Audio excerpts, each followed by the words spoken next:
He is known for being a Greek Stoic philosopher and colleague of Zeno of Citium. He is recognized for outlining a system of Stoic philosophy that emphasized ethics. He rejected the logical and physical sides of philosophy and emphasized virtue as the supreme good. His name is Aristo of Chios. In the ancient Greek city of Chios, a philosopher by the name of Aristo emerged as a prominent figure in the world of Stoic philosophy. Alongside his colleague Zeno of Citium, Aristo sought to delve into the depths of human existence and uncover the true nature of virtue.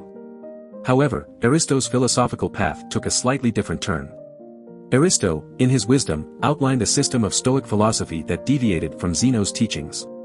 He found himself drawn to the earlier Cynic philosophy, recognizing its value and seeing the potential for a more profound understanding of ethics. As he once remarked, he outlined a system of Stoic philosophy that was, in many ways, closer to earlier Cynic philosophy. Unlike Zeno, Aristo placed a greater emphasis on ethics, rejecting the logical and physical aspects of philosophy. He firmly believed that virtue was the ultimate good, aligning with Zeno's view.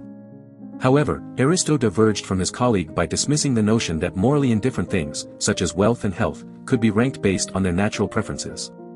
Despite his significant contributions, Aristo's philosophical stance eventually faded into the background as Zeno's successors gained prominence. Nevertheless, his unique perspective and dedication to ethics continue to inspire philosophical discussions even to this day. Aristo of Chios, the philosopher who bridged the gap between Stoicism and Cynicism, left an indelible mark on the ancient world and beyond. Aristo, a philosopher of ancient Greece, had a unique perspective on logic. He regarded it as unimportant, claiming that it had nothing to do with us. According to Aristo, dialectic reasonings were like cobwebs, artificially constructed, but otherwise useless. He didn't completely reject all logic, but he believed that it held little value in our lives. Interestingly, Aristo wasn't alone in his skepticism towards logic. Zeno, another philosopher of the time, also compared the skills of dialecticians to measures that don't measure anything worthwhile, but rather chaff and dung. These philosophers questioned the practicality and relevance of logic in the pursuit of knowledge and understanding. Aristo's perspective on logic may seem puzzling to some, but it hints at a deeper understanding of the limitations of intellectual pursuits. He recognized that logic alone couldn't provide all the answers to life's questions. It was not a tool that could measure the essence of our existence or guide us towards true wisdom. Instead, Aristo believed that true knowledge and understanding required a broader perspective.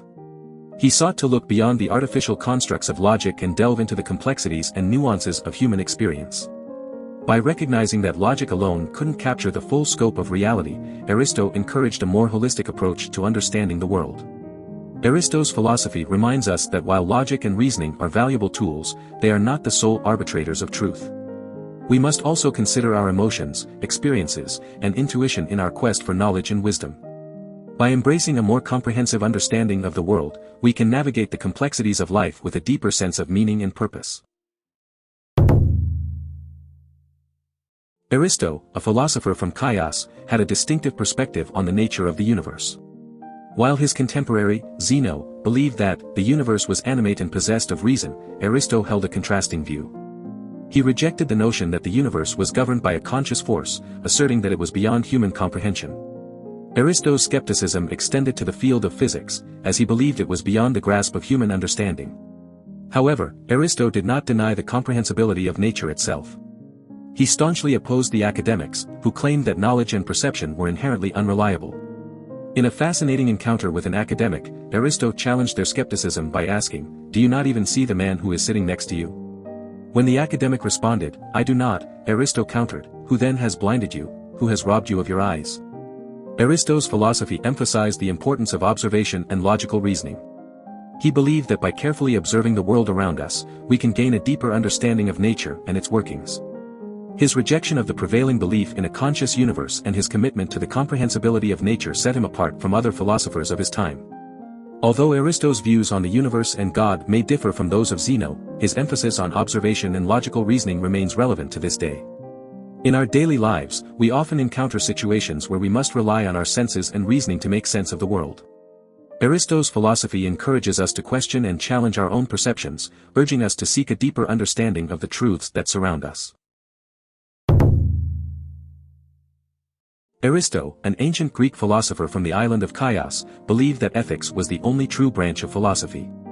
He saw it as the ultimate pursuit in life, the purpose of which was to seek the supreme good. While he agreed with Zeno, another philosopher, that virtue was the supreme good, he rejected the idea that external advantages held any ranking in terms of natural preference. For Aristo, not only were there times when illness might be preferred over health, but he even challenged the notion that health itself was a natural advantage. He believed that one should never assume that health is better than illness. In his philosophy, the highest good was to follow virtue as the supreme good, avoid vice as the supreme evil, and to live in a state of perfect indifference towards everything else. Aristo shared Zeno's belief in the unity of virtue, even though it may be labeled differently. However, he faced a crucial question: how can one achieve a virtuous state if they cannot make rational choices between preferred and dispreferred things in life, and only have an abstract goal of perfect virtue? Aristo left this question unanswered, and his philosophy has been interpreted by later philosophers, such as Cicero, as a pursuit of perfect virtue without practical guidance. Regardless of the interpretation, Aristo saw himself as doing something more positive than simply undermining the roots of the Stoic system. He believed that ethics held the key to a meaningful and fulfilling life, where the pursuit of virtue and the rejection of vice were paramount. Aristo's philosophy challenges us to consider the true nature of good and bad, and to strive for virtue in our everyday choices. Do you want to explore more philosophers? Who do you want to see featured next? Subscribe and leave a comment below to let me know. I'll see you in the next video.